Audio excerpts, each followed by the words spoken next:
Good afternoon.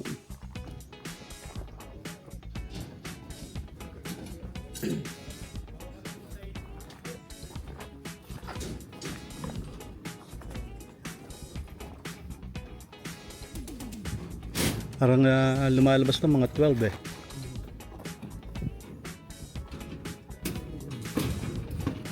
Sir, may mahabang metro kaya mga... Meron ka, pahiram uli metro. Mahaba ba yan? Gano'ng kahaba? Ilan? 5 meters lang. Hindi, may 8 meters naman ako din. May 8. Akala ko may yung... Ay, yung mahabang mahaba. Wala ata. Meron ba kayong mahabang mahaba? 10? Ayun, yun na lang. Yung 10 meters? Para ipapano na lang. Oo.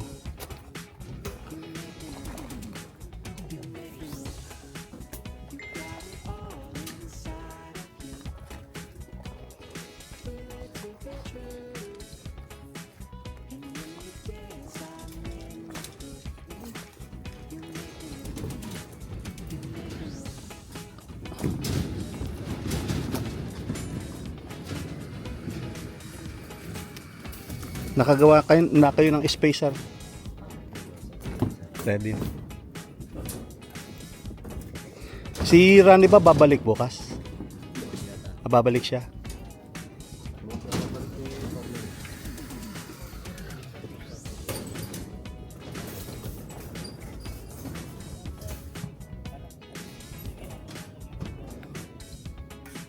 Ano kaya sinasabi niyang 3/4 na pipe?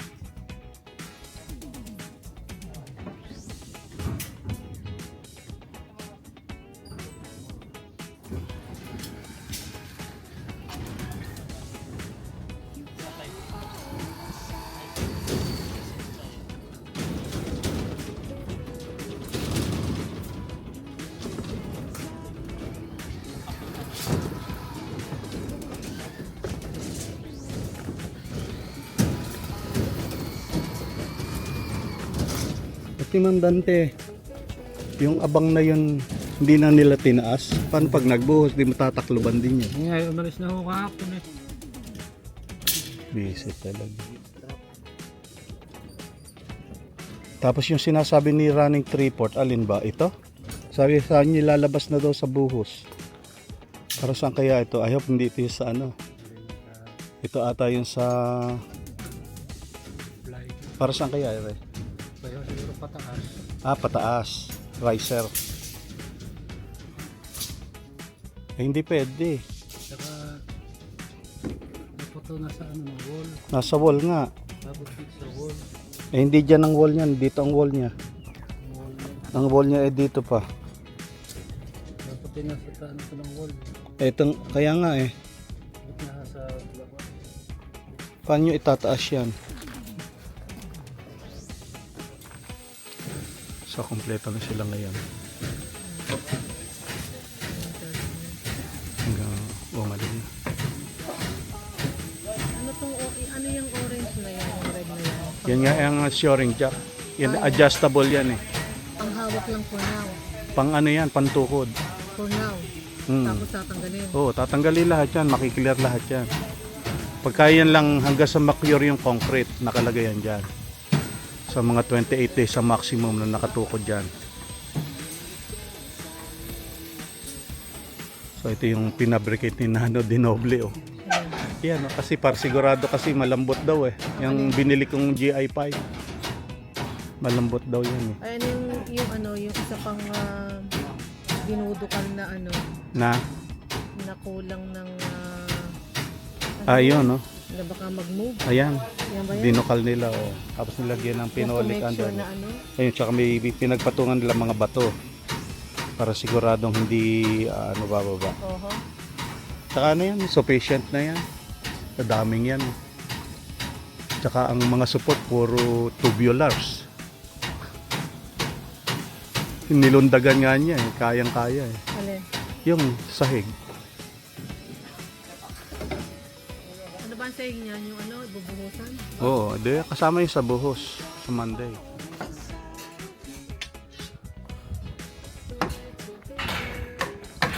So ito na yung ating likod. Ito na lang ang likod natin.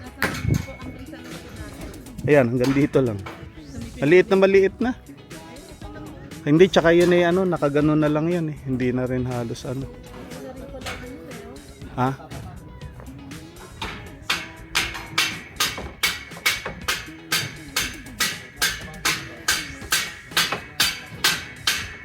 Pagka naman secure na yung ilalim. Dati nga kahoy lang ginagamit namin eh. Mayroong wood. Ha? Paano yung wood na yan? Di ba maayan? Anayan? Tatanggalin yan. Tatanggalin. Forma lang yan eh. Yung wood na yan? Oo, Pang-wood lang yan? forma lang. Panghawak dyan, no? Kasi tatanggalin yan pag nabuhusan, pagkatapos buhusan.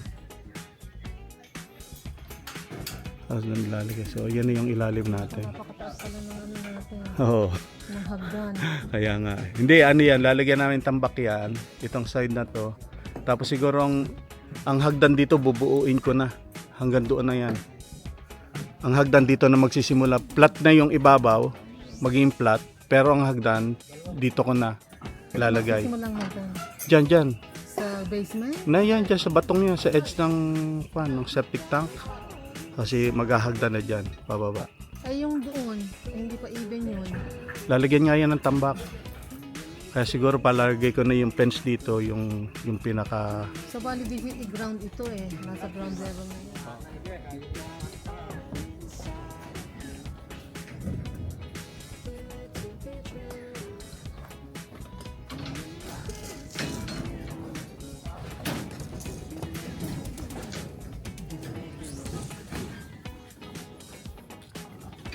Alin? Yung bakal ho, para hindi na doon. Oo nga eh.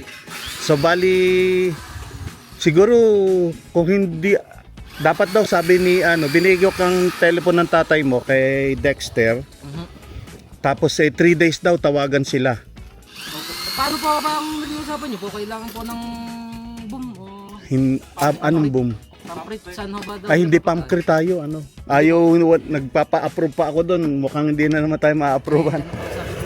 Kaya di nilang tayo ang option natin. Kaya Pumayag naman po yung si Dexter po.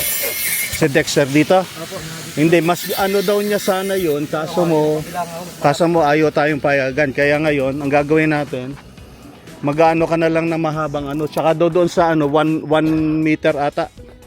Yung sa taas ng kanilang, doon sa ilalim ng kanilang sasalo sa concrete, mga 1 meter daw yung tataas mo doon. So yun ang ipiprepare mo. Ang mangyayari natin, hahakutin. Wala. O gagawa ng alulod.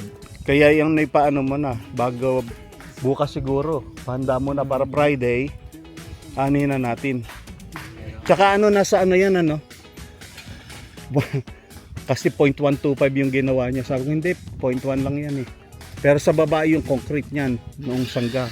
Ako mas mataas lang yun dahil para hindi tumapon. Oh. Kasi doon niya sinukat eh. 4 cm. Oo. Kaya Kaya Kasi po yung naman po niyan sa finish yung po yung sukat niya. Yan ang magiging finish sana o may Yan ho yung finish na pinaka-finish nagtatags pa mga ragdo kung ba Saan kaya ito? Yung line. Divider po ito ng Ay, ng room Ay, hindi sa room pala to. Sa abang sa room. Akala ko sa ceiling nila papadaanin. So, dyan na rin lang. Ceiling. O, baka sa mga yan. Bakit nga po sa ceiling ho yan? Okay. Pero, ay kailangan po na meron din dyan kasi Oo. So, dadaan doon sa wall ng bedroom. Okay. So, ito sa wall din ng bedroom. Ito to. Kasi ang bedroom naka dito ang wall eh. Kaya Okay. Ayos. So ready na tayo sa Monday. Baka namang di ulan eh. Sana nga ho. Ha? Ay yung sink pala. Hindi, hinarinin na Ariel. Ariel.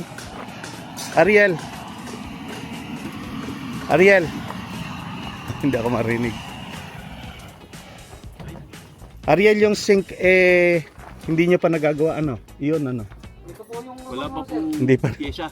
Walang pyesa. Hindi, yung elbow lang kailangan dyan. Elbow lang. Okay. Elbow, walang elbow. Elbow na lang. Naubusan mo yan. Nagpan sila, bibili sila. Ah, bibili daw. Oh, sige.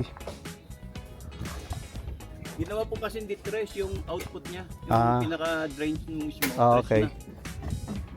Nawi kinukuha mo kung ano sukat ng buwan. Yung tawag dito yung panayan ng yung grease sa Grease trap. grease trap. Para ka Hindi na niya ata alam. Grease trap. kasi po pagka sumala ako din sasala din Yung P-trap. yung grease trap mismo. Ah. Kailangan po Sakto. binigay po sa isang simula doon 6 inches lang. Ah, okay. Ay, di maganda pala ako. Hindi na magkakamali. Kasi pagka nagkamali dyan, trendy trash yan. Kaya nga eh. Ang hirap niya. Reduce. Magkukupan tayo. Baka magsisil pa. Kaya nga eh. Oh, sige. Saan? Dini? Kakasya? Hindi, lalagyan ng mga alulu. Alulu. At palayo. At palayo. Kakasya dyan. Kakasya. Yung truck. Ah, yung alulod. Eh, yung truck. Isang metro layo simula sa lupa ang ano mo. Oo.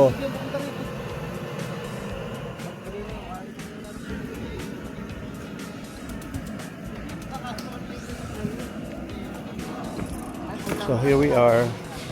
We're getting ready to pour concrete on Monday.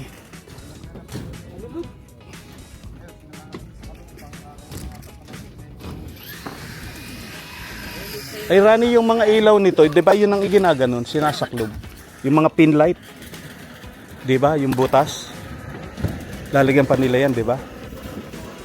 Opo. Yung pin light. Baka 'yun ang malimutan kasi ano. Tingnan mo mabuti yung mga kailangan bago tayo magbuhos. Para hindi tayo wala tayong maiwan. Kasi ilan yung pin light 'yan eh. Papunta doon sa ilalim.